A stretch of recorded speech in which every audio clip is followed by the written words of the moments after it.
Well, hi there, Internet. My name's Court. You've got courtside seats for my review of The Hustle. Let's do it.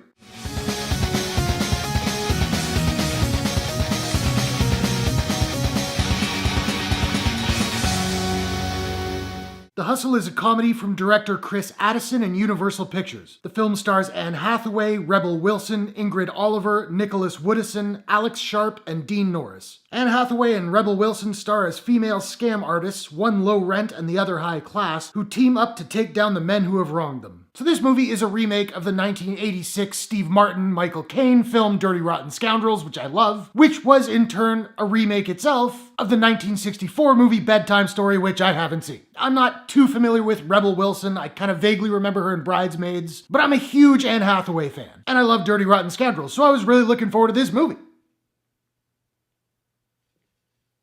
It's not very good. My biggest issue with this flick is that it is a carbon copy of Dirty Rotten Scoundrels, without being very funny. Sure, they've flipped the men and the women, and some of the details are changed, but aside from that, it is beat for beat to the point where I knew exactly how this movie was going to end, and that's exactly how it ended. It takes place in the same city, and I could be wrong about this, but it felt like they shot on some of the exact same locations and the same properties, which is just weird. You want to remake something cool, I'm all for it, but you gotta change it up a little bit just to make it fresh. And this movie had so few laughs. I chuckled a handful of times. I did not laugh out loud once, which is weird because I think Anne Hathaway particularly is a very, very funny woman. And it looked like she and Rebel Wilson were having a really good time on set, but there was so little chemistry between the two of them. Now, I've seen people saying that this movie was cringeworthy. I don't think it was that bad. I certainly wouldn't say cringeworthy, but I did find it just absolutely bland in every way. And it's just over an hour and a half long, but it felt a lot longer.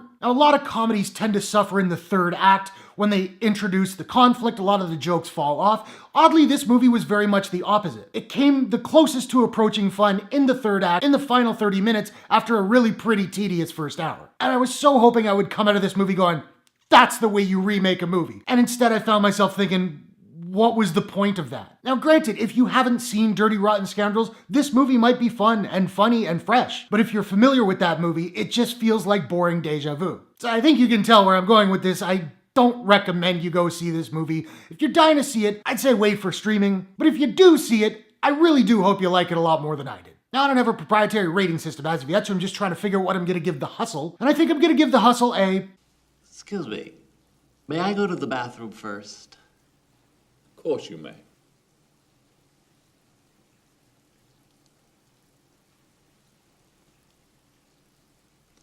Thank you. Out of 10. So now I want to know, have you seen The Hustle? What did you think about it? What is your favorite remake of all time? Be it comedy, drama, horror, whatever. Whatever your thoughts, hit the comments below. Let's discuss. If you enjoyed this review, please smash that like button and give it a share if you really enjoyed it. And hey, why not take a second, do me a favor, click subscribe and ring that bell to subscribe to my channel for more movie reviews, entertainment news, trailer reactions, all that good stuff. Thanks very much for watching. I'll see you guys in the next one. Take care.